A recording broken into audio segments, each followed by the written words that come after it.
सावळ्याची जणू सावली या मालिकेमध्ये आता मोठे वळण आले आहे. मित्रांनो, सूर्या आता राजकुमारला चोप देताना आपल्याला दिसणार आहे, तर मेहेंदळे कुटुंबियांच्या घरासमोर मात्र मोठा राडा होताना आपल्याला दिसणार आहे. तर मित्रांनो, झालं असं आहे की आता सूर्या त्याच्या बहिणीच्या शोधामध्ये कंपनीच्या दिशेने पोहोचलेला असतो. तर इकडे मात्र तुळजा आणि सूर्याची बहीण कंपनीच्या आतमध्ये जाण्याचा प्रयत्न करत असतात. सूर्याची एक बहीण भरपूर वेळ झालं मध्ये गेलेली असते, पण ती अजूनपर्यंत बाहेर कशी आली नाही या चिंतेमुळेच तुळजा ही मध्ये जाण्याचा प्रयत्न करत असते, पण तिथला वॉचमन त्यांना जाऊ देत नसतो. तर मित्रांनो, ज्यावेळेस नील हा राजकुमार जवळ जातो आणि त्याला सांगतो की त्या मुलीचे रिलेटिव्ह मध्ये येण्याचा प्रयत्न करत आहेत, त्यावेळेस राजकुमार म्हणतो त्यांना हाकलून लावा आणि मग वॉचमन त्यांना हाकलून लावत असतो. तेवढ्यात सूर्य तिथं पोहोचतो आणि सूर्य आल्याबरोबर वॉचमनला चोप देतो आणि त्याला म्हणतो, तुझी लायकी तरी आहे का? माझ्या बहिणीला व तुळजाला हात लावायची हिंमत कशी केलीस? त्यानंतर आपण बघतो तेवढ्यात तिलोत्तमा कंपनीतून घरी जात असते. तेव्हा त्याला लक्षात येतं की हीच ती कंपनीची मालकीण आहे आणि ज्यावेळेस तिलोत्तमाची गाडी जात असते त्यावेळेस सूर्या तिची गाडी थांबवतो आणि तिला जाब विचारतो. तेव्हा तिलोत्तमा चिडून बाहेर येते आणि म्हणते, तुझी हिंमत कशी झाली माझी गाडी रोखण्याची आणि तू आहेस तरी कोण? त्यावेळेस तो सांगतो की "हे बघा, माझी बहीण या कंपनीमध्ये हळदीची डील करण्यासाठी आली होती, पण ती बराच वेळ झालं आतमध्ये जाऊन अजूनपर्यंत बाहेर आली नाही. ती कुठे आहे ते पटकन सांगा." त्यावर तिलोत्तमा सांगते, अच्छा, तर ती तुझी बहीण होती. आम्ही तिला पोलिसांच्या ताब्यात दिला आहे. निव्वळ नालायक मुलगी होती ती. तिने आमच्या कंपनीत येऊन खूप मोठा गोंधळ घातला आहे. तेव्हा सूर्याला मात्र त्यांच्या बोलण्यावर काही विश्वास पटत नाही आणि तो तिला सांगतो, हे बघा मॅडम, काही जरी असेल तरी माझी बहीण अशी नाही. आणि मग त्यानंतर इकडे सूर्या आता आपल्या बहिणीला वाचवण्यासाठी पोलीस स्टेशनमध्ये पोहोचतो आणि तिची तिथून सुटका करून घेतो.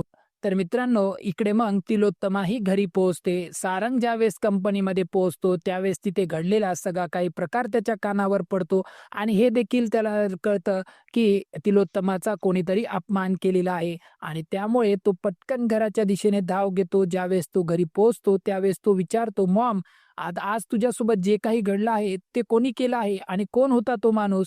मग तेव्हा राजकुमार सांगतो, काही नाही रे, एक मुलगी आली होती आपल्या कंपनीमध्ये आणि तिने फार गोंधळ घातला. त्यानंतर आम्ही तिला पोलिसांच्या ताब्यात दिलं, पण आता तिचा भाऊ म्हणे कोणीतरी आहे, तो तिला शोधत आला आणि त्याने सुद्धा तिकडे कंपनीच्या बाहेर राडा घातला आहे.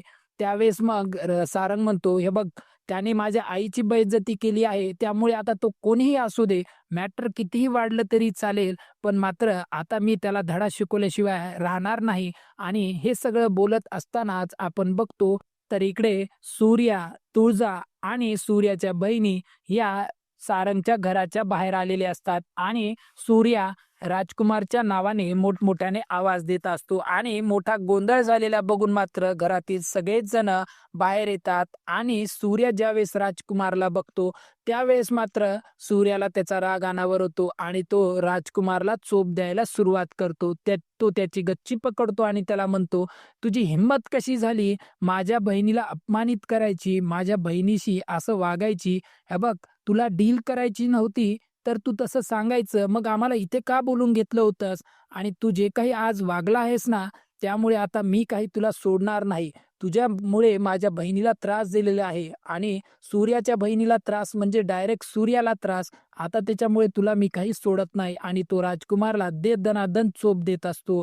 तर मित्रांनो, तिलोत्तमा तेव्हा म्हणते की हाच तो माणूस आहे ज्याने माझ्यासोबत कंपनीच्या बाहेर बदतमीजी केली होती. आणि मग सारंग राजकुमारला वाचवण्यासाठी पुढे धावतो आणि सूर्या राजकुमारला मारणार तेवढ्यातच तो त्याला अडवतो आणि ज्यावेळेस सूर्या मागे वळून बघतो त्यावेळेस सारंग आणि सूर्याचा आमने सामना होतो.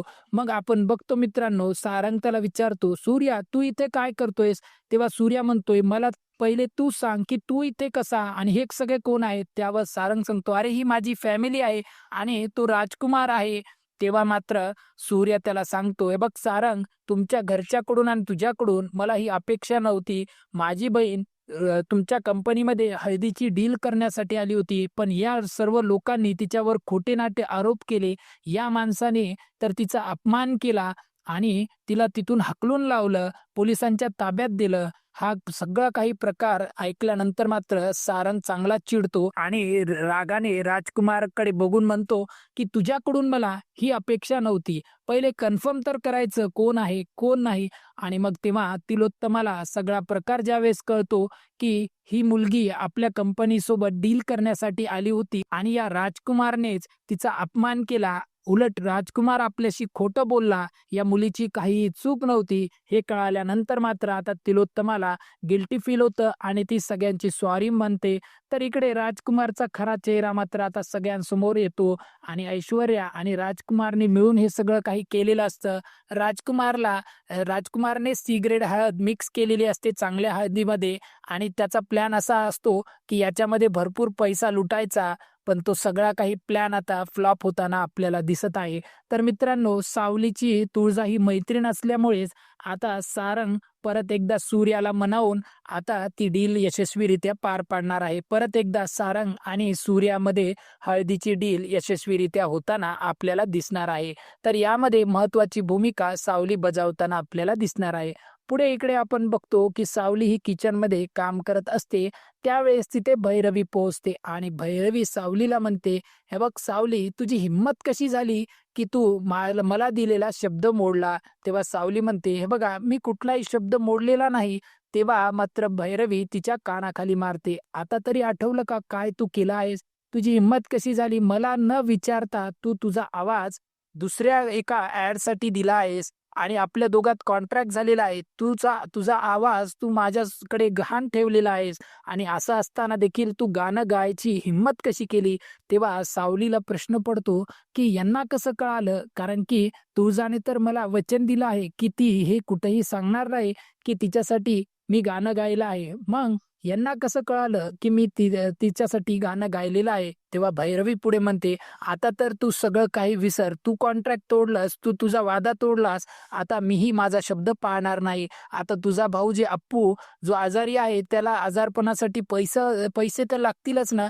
मग माझ्या दाराशी भीक मागायला यायचं नाही." असं बोलून खडे बोल सुनवतच असते. तेवढ्यातच तिथे मग अमृता येते आणि अमृता आल्याबरोबर भैरवी आपला गिरगिटासारखा रंग बदलते आणि म्हणते, "तिलोत्तमा बाहेरच आहे ना? तर मी तिलोत्तमाला आता भेटूनच जाईल. सावली बाळा, तू काळजी घे." आणि मित्रांनो, मग असं दाखवते की सगळं काही व्यवस्थितच आहे. तर मित्रांनो, अमृता आल्यानंतर विचारते की काय झालं? तर तेव्हा सावली सांगते की इथे काहीही झालं नाही. पण आता सावलीच्या मनामध्ये जो प्रश्न आहे की सावलीने गायलेलं गाणं हे फक्त आणि फक्त तुळजा आणि सावलीलाच माहीत होतं.